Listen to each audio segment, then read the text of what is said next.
Welcome back, friends. Tonight we are reading Eve's Diary, translated from the original, by Mark Twain. Saturday. I am almost a whole day old now. I arrived yesterday. That is, as it seems to me, and it must be so, for if there was a day before yesterday, I was not there when it happened, or I should remember it. It could be, of course, that it did happen and that I was not noticing. Very well. I will be very watchful now, and if any day before yesterday's happen, I will make a note of it. It will be best to start right and not let the record get confused, for some instinct tells me that these details are going to be important to the historian someday.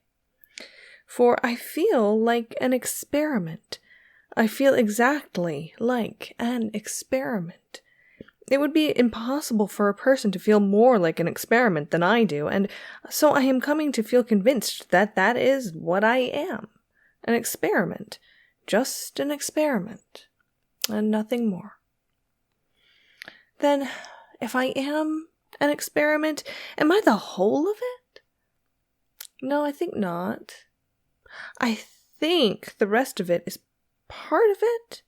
I am the main part of it, but I think the rest of it has its share in the matter. Is my position assured, or do I have to watch it and take care of it? The latter, perhaps. Some instinct tells me that eternal vigilance is the price of supremacy. That is a good phrase, I think, for one so young. Everything looks better today than it did yesterday. In the rush of finishing up yesterday, the mountains were left in a ragged condition, and some of the plains were so cluttered with rubbish and remnants that the aspects were quite distressing. Noble and beautiful works of art should not be subjected to haste, and this majestic new world is indeed a most noble and beautiful work. And certainly marvelously near to being perfect, notwithstanding the shortness of the time. There are too many stars in some places and not enough in others, but that can be remedied presently, no doubt. The moon got loose last night and slid down and fell out of the scheme. A very great loss. It breaks my heart to think of it. There isn't another thing among the ornaments and decorations that is comparable to it for beauty and finish. It should have been fastened better. If we can only get it back again. But of course, there is no telling where it went to. And besides, whoever gets it will hide it. I know it because I would do it myself. I believe I can be honest in all other matters, but I already begin to realize that the core and center of my nature is love of the beautiful, a passion for the beautiful, and that it would not be safe to trust me with a moon that belonged to another person, and that person didn't know I had it. I could give up a moon that I found in the daytime because I should be afraid if someone was looking, but if I found it in the dark, I am sure I should find some kind of an excuse for not saying anything about it. For I do love moons. They are so pretty and so romantic. I wish we had 5 or 6. I would never go to bed. I should never get tired of lying on the moss bank and looking up at them. Stars are good, too. I wish I could get some to put in my hair, but I suppose I never can. You would be surprised to find how far off they are, for they do not look it. When they first showed last night, I tried to knock some down with a pole, but it didn't reach, which astonished me. And then I tried clods till I was all tired out, but I never got one. It was because I am left-handed and cannot throw good. Even when I aimed at the one I wasn't after, I couldn't hit the other one, although I did make some close shots, for I saw the black blot of the clods sail right into the midst of the golden clusters 40 or 50 times, just barely missing them, and if I could have held out a little longer, maybe I could have got one. So I cried a little, which is natural, I suppose, for one of my age, and after I was rested, I got a basket and started for a place on the extreme rim of the circle where the stars were close to the ground, and I could get at them with my hands, which would be better anyway, because I could gather them tenderly then and not break them. But it was farther than I thought, and at last I had to give it up. I was so tired I couldn't drag my feet another step, and besides, they were sore and hurt me very much. I couldn't get back home. It was too far and turning cold, but I found some tigers and nestled in among them and was most adorably comfortable. Their breath was sweet and pleasant because they live on strawberries. I had never seen a tiger before, but I knew them in a minute by the stripes. If I could have one of those skins, it would make a lovely gown. Today I am getting better ideas about distances. I was so eager to get hold of every pretty thing that I giddily grabbed for it, sometimes when it was too far off, and sometimes when it was but 6 inches away, but seemed a foot, alas, with thorns between. I learned a lesson. Also, I made an axiom, all out of my own head, the very first one. The scratched experiment shuns the thorn. I think it is a very good one for one so young. I followed the other experiment around yesterday afternoon at a distance to see what it might be for, if I could. But I was not able to make it out. I think it is a man. I had never seen a man, but it looked like one, and I feel sure that that is what it is. I realize that I feel more curiosity about it than about any of the other reptiles. If it is a reptile, and I suppose it is, for it has frowsy hair and blue eyes and looks like a reptile. It has no hips, it tapers like a carrot. When it stands, it spreads itself apart like a derrick, so I think it is a reptile, though it may be architecture. I was afraid of it at first, and started to run every time it turned around, for I thought it was going to chase me. But by and by, I found it was only trying to get away, so after that I was not timid anymore, but tracked it along, several hours, about 20 yards behind, which made it nervous and unhappy. At last it was a good deal worried, and climbed a tree. I waited a good while, then gave it up and went home. Today, the same thing over. I've got it up the tree again. Sunday. It is up there yet, resting, apparently. But that is a subterfuge. Sunday isn't the day of rest. Saturday is appointed for that. It looks to me like a creature that is more interested in resting than in anything else. It would tire me to rest so much. It tires me just to sit around and watch the tree. I do wonder what it is for. I never see it do anything. They returned the moon last night, and I was so happy. I think it is very honest of them. It slid down and fell off again, but I was not distressed. There is no need to worry when one has that kind of neighbors. They will fetch it back. I wish I could do something to show my appreciation. I would like to send them some stars, for we have more than we can use. I mean I, not we, for I can see that the reptile cares nothing of such things. It has low tastes, and is not kind. When I went there yesterday evening in the gloaming, it had crept down and was trying to catch the little speckled fishes that play in the pool, and I had to clod it to make it go up the tree again and let them alone. I wonder if that is what it is for. Hasn't it any heart? Hasn't it any compassion for those little creatures? Can it be that it was designed and manufactured for such ungentle work? It has the look of it. One of the clods took it at the back of the ear, and it used language. It gave me a thrill, for it was the first time I had ever heard speech except my own. I did not understand the words, but they seemed expressive. When I found it could talk, I felt a new interest in it, for I love to talk. I talk all day, and in my sleep, too, and I am very interesting. But if I had another to talk to, I could be twice as interesting and would never stop, if desired. If this reptile is a man, it isn't an it, is it? That wouldn't be grammatical, would it? I think it would be he. I think so. In that case, one would parse it thus: nominative he, dative him, possessive hisn't. Well, I will consider it a man and call it he until it turns out to be something else. This will be handier than having so many uncertainties. Next week, Sunday.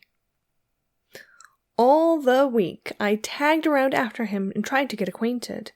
I had to do all the talking because he was shy, but I didn't mind it. He seemed pleased to have me around, and I used the sociable we a good deal because it seemed to flatter him to be included. Wednesday. We are getting along very well indeed now, and getting better and better acquainted. He does not try to avoid me anymore, which is a good sign, and shows that he likes to have me with him. That pleases me, and I study to be useful to him in every way I can, so as to increase his regard.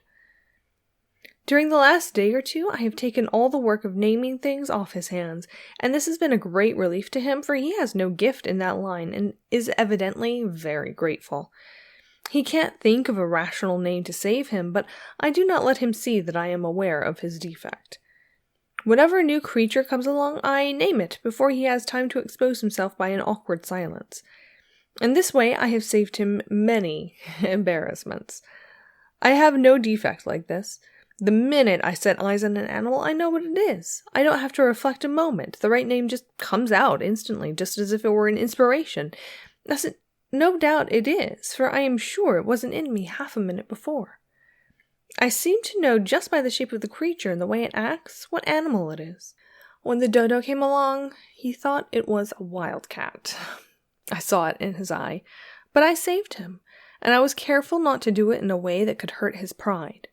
I just spoke up in a quite natural way of pleasing surprise, and not as if I was dreaming of conveying information, and said, "Well, I do declare if there isn't the dodo." I explained, without seeming to be explaining, how I know it to be the dodo, and although I thought maybe he was a little piqued that I knew the creature when he didn't, it was quite evident that he admired me. That was very agreeable, and I thought of it more than once with gratification before I slept. How little a thing can make us happy when we feel that we have earned it.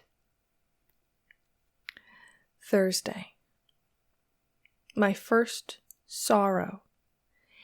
Yesterday he avoided me, and seemed to wish I would not talk to him.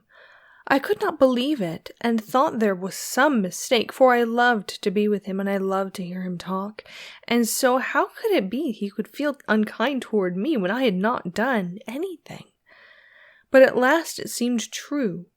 So I went away and sat lonely in the place where I first saw him the morning that we were made, and I did not know what he was and was indifferent about him, but now it was a mournful place, and every little thing spoke of him, and my heart was very sore. I did not know why very clearly, for it was a new feeling. I had not experienced it before, and it was all a mystery, and I could not make it out. But when night came, I could not bear the lonesomeness, and went to the new shelter which he had built, to ask him what I had done that was wrong, and how I could mend it, and get back in his kindness again. But he put me out in the rain, and it was my first sorrow. Sunday. It is pleasant again now, and I am happy, but those were heavy days. I do not think of them when I can help it. I tried to get him some of those apples, but I cannot learn to throw straight. I failed, but I think the good intention pleased him. They are forbidden, and he says I shall come to harm, but so I come to harm through pleasing him. Why shall I care for that harm? Monday. This morning I told him my name, hoping it would interest him, but he did not care for it. It is strange. If he should tell me his name, I would care. I think it would be pleasanter in my ears than any other sound. He talks very little. Perhaps it is because he is not bright and is sensitive about it and wishes to conceal it. It is such a pity that he should feel so, for brightness is nothing. It is in the heart that the values lie. I wish I could make him understand that a loving, good heart is riches and riches enough, and that without it, intellect is poverty. Although he talks so little, he has quite a considerable vocabulary. This morning he used a surprisingly good word. He evidently recognized himself that it was a good one, for he worked it in twice afterward, casually. It was good, casual art, still it showed that he possesses a certain quality of perception. Without a doubt, that seed can be made to grow, if cultivated. Where did he get that word? I do not think I have ever used it. No, he took no interest in my name. I tried to hide my disappointment, but I suppose I did not succeed. I went away and sat on the moss bank with my feet in the water. It is where I go when I hunger for companionship, someone to look at, someone to talk to. It is not enough, that lovely white body painted there in the pool, but it is something, and something is better than utter loneliness. It talks when I talk. It is sad when I am sad. It comforts me with its sympathy. It says, "Do not be downhearted, you poor friendless girl. I will be your friend." It is a good friend to me, my only one. It is my sister. That first time that she forsook me. I'll never forget that, never, never. My heart was lead in my body. I said she was all that I had, and now she is gone. In my despair, I said, "Break my heart, I cannot bear my life any more," and hid my face in my hands, and there was no solace for me. And when I took them away, after a little while, there she was again, white and shining and beautiful, and I sprang into her arms. That was perfect happiness. I had known happiness before, but it was not like this, which was ecstasy. I never doubted her afterward. Sometimes she stayed away, maybe an hour, maybe almost the whole day, but I waited and did not doubt. I said, "She is busy, or she has gone on a journey, but she will come." And it was always just so. She always did. At night, she would not come if it was dark, for she was a timid little thing, but if there was a moon, she would come. I am not afraid of the dark, but she is younger than I am. She was born after I was. Many and many are the visits I have paid her. She is my comfort and my refuge when my life is hard. And it is mainly that. Tuesday. All the morning I was at work improving the estate, and I purposely kept away from him in the hope that he would get lonely and come, but he did not come. At noon, I stopped for the day and took my recreation by flitting all about with the bees and the butterflies and reveling in the flowers, those beautiful creatures that catch the smile of God out of the sky and preserve it. I gathered them and made them into wreaths and garlands and clothed myself in them while I ate my luncheon, apples, of course, and then I sat in the shade and wished and waited, but he did not come. But no matter. Nothing would come of it, for he does not care for flowers.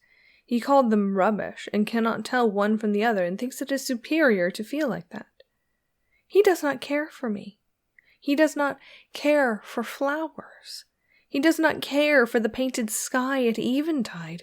Is there anything he does care for except building shacks to coop himself up in from the good clean rain, and thumping the melons and sampling the grapes and fingering the fruit on the trees to see how those properties are coming along? I laid a dry stick on the ground and tried to bore a hole in it with the other one in order to carry out a scheme I had, and soon I got an awful fright. A thin, transparent, bluish film rose out of the hole, and I dropped everything and ran. I thought it was a spirit, and I was so frightened. But I looked back, and it was not coming, so I leaned against a rock and rested and panted, and let my limbs go on trembling till they got steady again. And then I crept warily back, alert, watching, ready to fly if there was occasion. And when I was come near, I parted the branches of a rose bush and peeped through, wishing the man was about. I was looking so cunning and so pretty. But the sprite was gone. I went there, and there was a pinch of delicate pink dust in the hole. I put my finger in to feel it, and said, "Ouch!" and took it out again. It was a cruel pain. I put my finger in my mouth, and by standing first on one foot and then the other, and grunting, I presently eased my misery. And then I was full of interest and began to examine. I was curious to know what the pink dust was. Suddenly the name of it occurred to me, though I had never heard of it before. It was fire.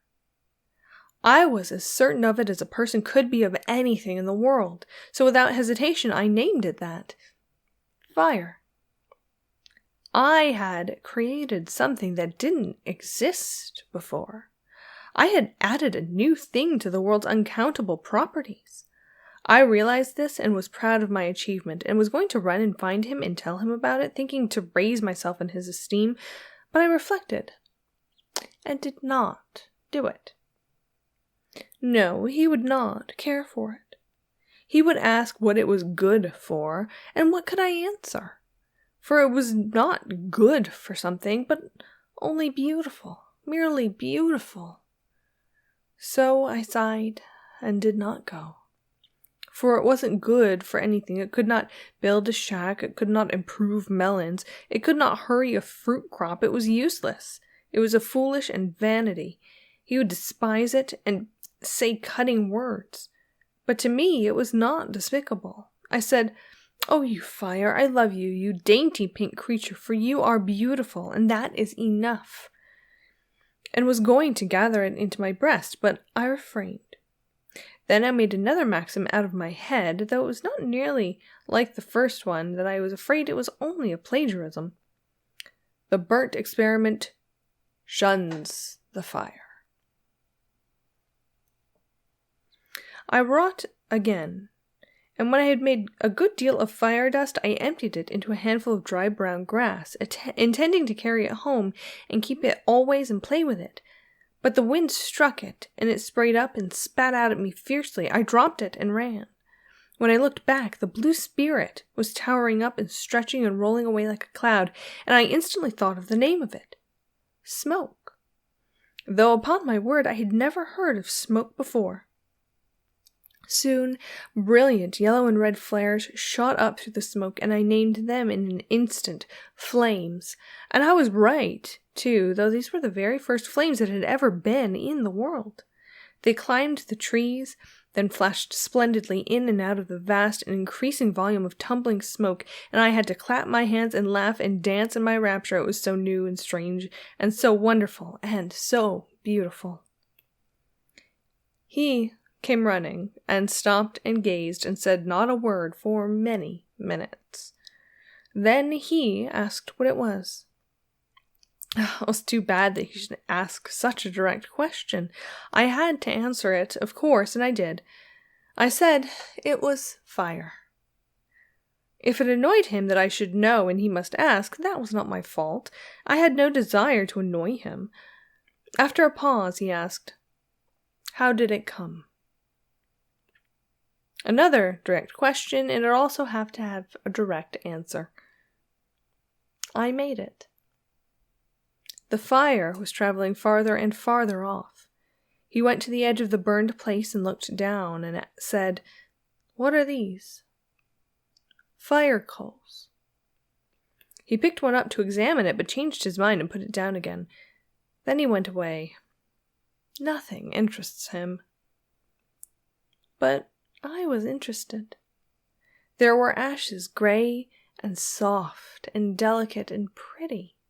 I knew what they were at once. And the embers, I knew the embers too. I found my apples and raked them out, and I was glad, for I am very young and my appetite is active. But I was disappointed. They were all burst open and spoiled. Spoiled, apparently, but it was not so. They were better than raw ones. Fire is beautiful.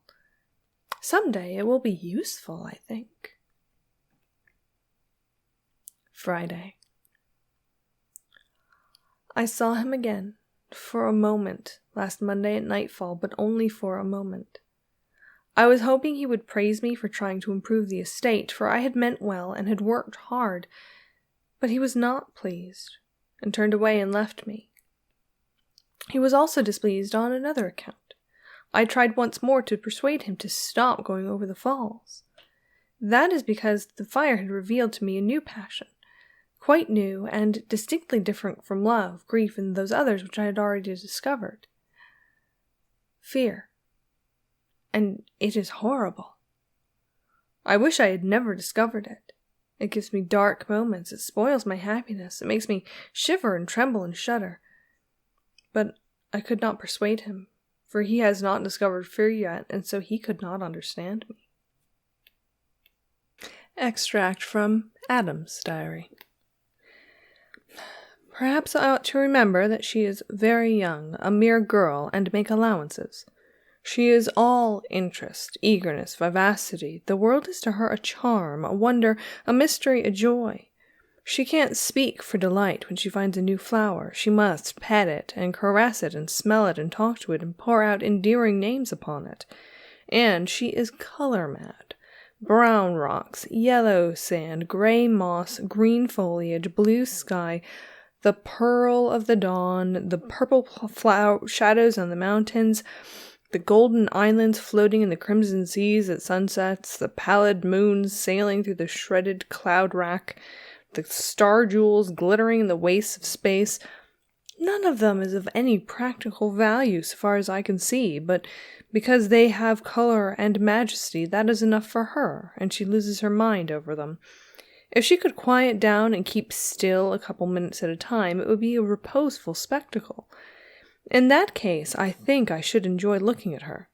Indeed, I am quite sure I should, for I am coming to realize she is quite a remarkably comely creature, lithe, slender, trim, rounded, shapely, nimble, graceful. And once, when she was standing marble white and sun-drenched on a boulder, with her young head tilted back and her hand shielding her eyes, watching the flight of the bird in the sky, I recognized that she was beautiful. Monday noon. If there is anything on the planet that she is not interested in, it is not in my list. There are animals that I am indifferent to, but it is not so with her. She has no discrimination. She talks to all of them. She thinks they are all treasures. Everyone is welcome. When the mighty Brontosaurus came striding into camp, she regarded it as an acquisition. I considered it a calamity. That is a good sample of the lack of harmony that prevails in our views of things. She wanted to domesticate it. I wanted to make a present of the homestead and move out. She believed it could be tamed by a kind of treatment. It would be a good pet. I said a pet 21 feet high and 84 feet long would be no proper thing to have about the place, because even with the best intentions and without meaning any harm, it could sit down on the house and mash it, for anyone could see by the look of its eye that it was absent-minded. Still, her heart was set upon having that monster, and she couldn't give it up. She thought we could start a dairy with it and wanted me to help milk it, but I wouldn't. It was too risky. The sex wasn't right, and we hadn't any ladder anyway. Then she wanted to ride it, and look at the scenery. 30 or 40 feet of its tail was lying on the ground like a fallen tree, and she thought she could climb it, but she was mistaken. When she got to the steep place, it was too slick, and down she came and would have hurt herself, but for me. Was she satisfied now? No. Nothing ever satisfies her but demonstration. Untested theories are not in her line, and she won't have them. It is the right spirit, I concede. It attracts me. I feel the influence of it. If I were with her more, I think I should take it up myself. Well, she had one theory remaining about this colossus. She thought that if we could tame it and make him friendly, we could stand in the river and use him for a bridge. It turned out that he was already plenty tame enough, at least as far as she was concerned, so she tried her theory, but it failed. Every time she got him properly placed in the river and went ashore to cross him, he came out and followed her around like a pet mountain, like all the other animals. They all do that. Tuesday, Wednesday, Thursday, and today. All without seeing him. It is a long time to be alone. Still, it is better to be alone than unwelcome. Friday. I had to have company. I was made for it, I think. So I made friends with the animals. They are just charming, and they have the kindest disposition in the politest ways. They never look sour, and they never let you feel that you are intruding. They smile at you and wag their tail if they've got one. And they are always ready for a romp or an excursion or anything you want to propose. I think they are perfect gentlemen. All these days we have had such good times, and it hasn't been lonesome for me ever. Lonesome? No, I should say not. Why, there's always a swarm of them around, sometimes as much as 4 or 5 acres. You can't count them, and when you stand on a rock in the midst and look out over the furry expanse, it is so mottled and splashed and gay with color and frisking sheen and sunflash and so rippled with stripes, you might think it was a lake, only you know it isn't, and there's storms of sociable birds and hurricanes of whirring winds, and when the sun strikes all that feathery commotion, you have a blazing up of all the colors you can think of, enough to put your eyes out. We have made long excursions, and I have seen a great deal of the world, almost all of it, I think, and so I am the first traveler, and the only one. When we are on the march, it is an imposing sight. There's nothing like it anywhere. For comfort, I ride a tiger or leopard because it is soft and has a round back that fits me, and because they are such pretty animals. But for long distance or for scenery, I ride the elephant. He hoists me up with his trunk, but I can get off myself. When we are ready to camp, he sits and I slide down the back way. The birds and animals are all friendly to each other, and there are no disputes about anything. They all talk, and they all talk to me, but it must be a foreign language, for I cannot make out a word they say.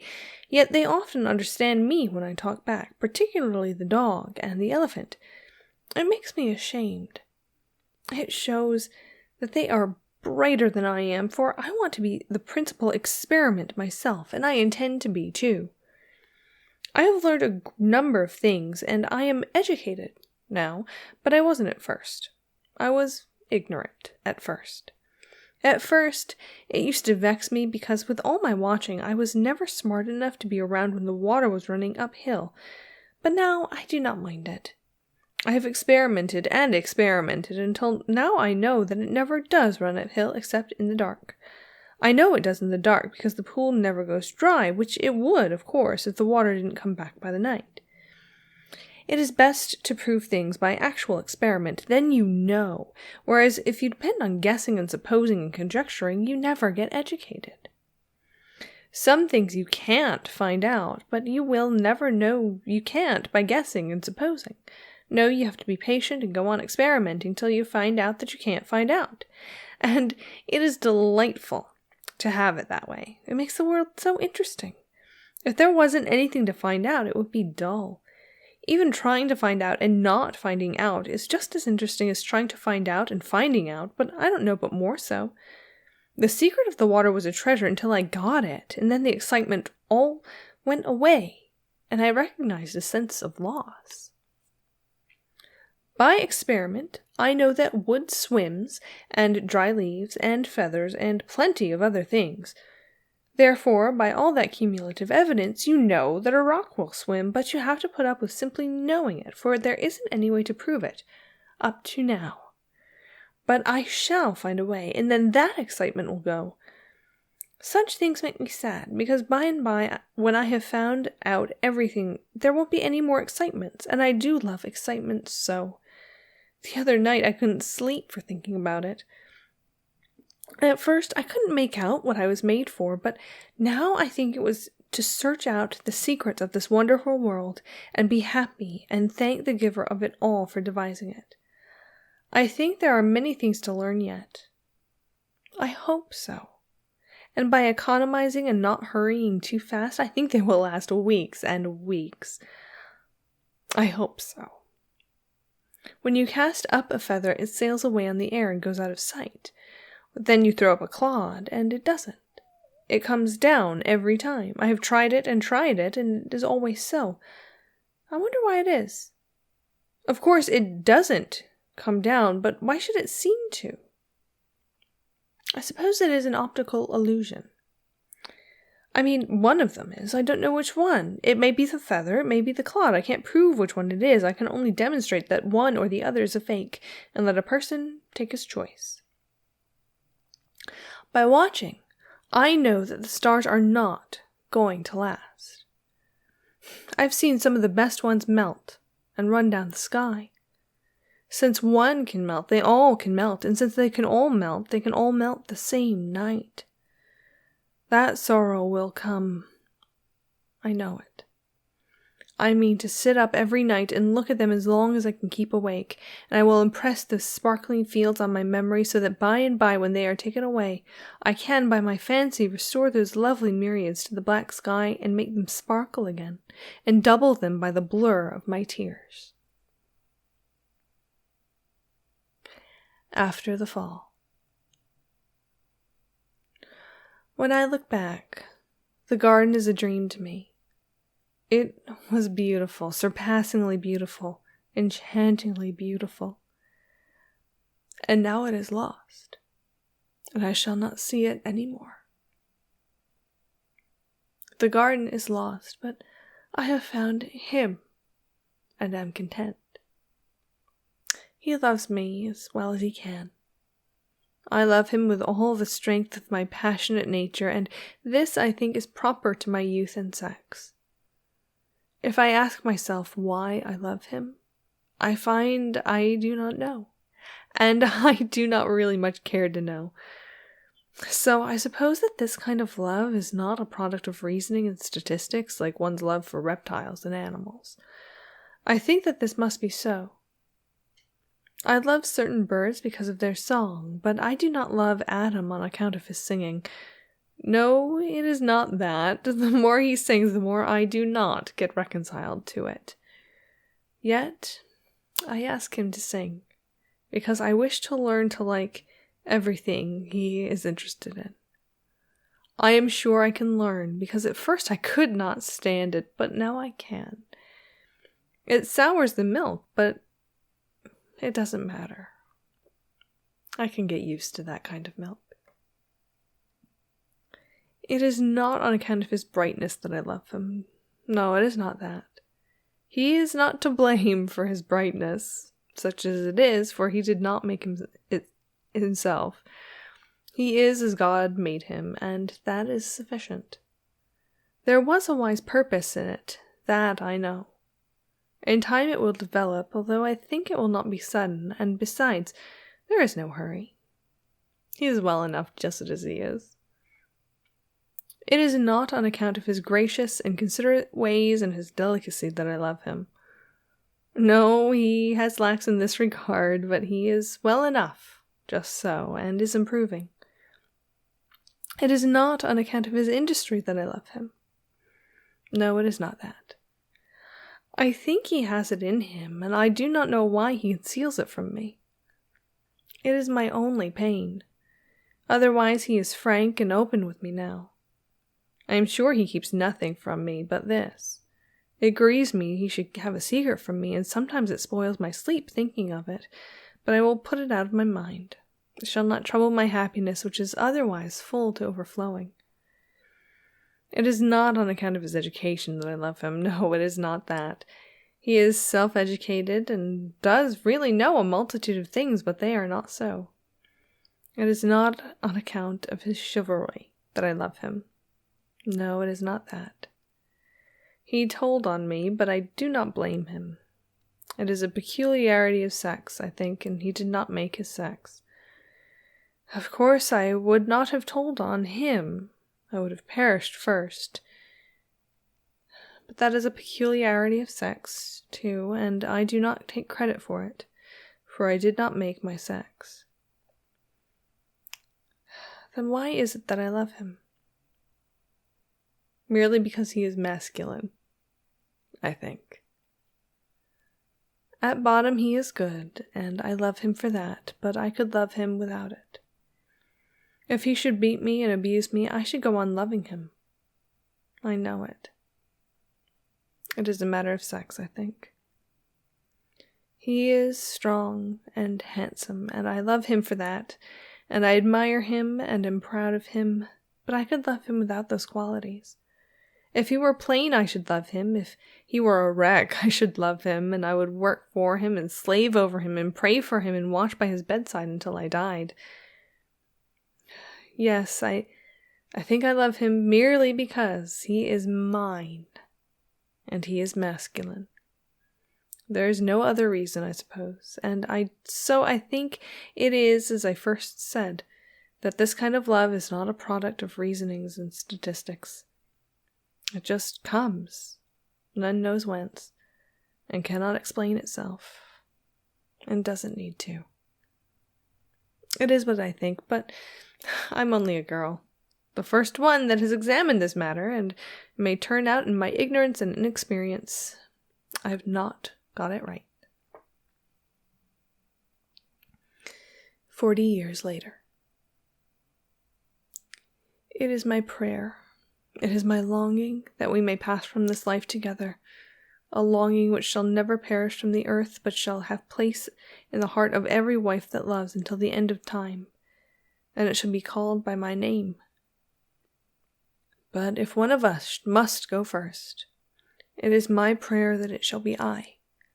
For he is strong. I am weak. I am not so necessary to him as he is to me. Life without him would not be life. How could I endure it? This prayer is also immortal, and will not cease from being offered up while my race continues. I am the first wife, and in the last wife I shall be repeated. At Eve's grave, Adam. Wheresoever she was, there was Eden. The end. So Mark Twain initially wrote this in 1905, and it was initially published with a set of illustrations by Lester Ralph. Like, usually you see like pictures all flying around my head, but I'm not going to include any of those particular illustrations because, you know, this is the story of Adam and Eve, and they weren't wearing clothes and stuff, so, you know, I don't want to get demonetized.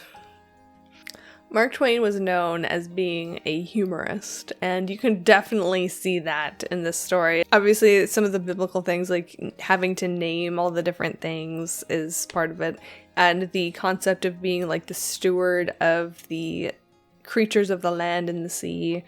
There's a lot of biblical callbacks, which we're not really going to outline because that's a lot of work, and I am very lazy.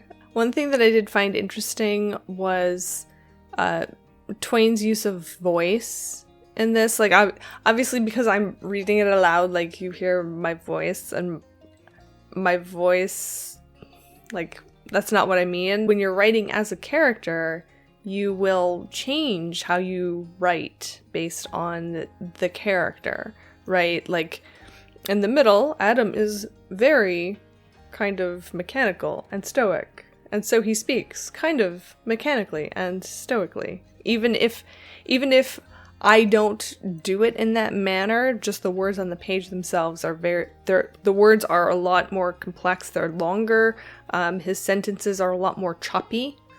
He will say sentences like this. They are very short, and then it is the end of the sentence. Like, they're very short, whereas Eve's are kind of all over the place. Well, I don't know if you noticed, but she kind of talks like me, where the sentences are long and she just kind of goes off on a tangent somewhere, and it's all about, you know, the aesthetic and being pretty. The vast majority of this is, you know, before the fall, before they eat the apple and get kicked out of Eden, and before they gain that knowledge, like the tree of life or whatever. Although apparently Eve was eating the apples all along, and she just didn't tell Adam about it. And that bit is very that bit with like, oh, and I picked the apple out of fire, and then I went over there and ate some more apples. It's fine. Like, that's very Mark Twain. She gets obviously like a lot more sober after they get kicked. Like, she's like, oh snap, we got kicked out. So she is a lot more sober, and then she grows up and she realizes the importance that Adam has to her now. And that is reflected very much in their stated characters as well, right? Like, Adam is, you know, Mr. Mechanic, like he's Mr. Robot. He's over here. And Eve is all about love and beauty and everything. In that, she would feel love for him much more deeply, perhaps, than he would feel for her. In that sense of, like, needing someone. And obviously, because it was written way back when, there's a little bit of, like, gender essentialism and stuff like that, which is a little passe now. But that's just something that you have to contend with a lot of the time when you read classic literature, and it's hard sometimes to understand.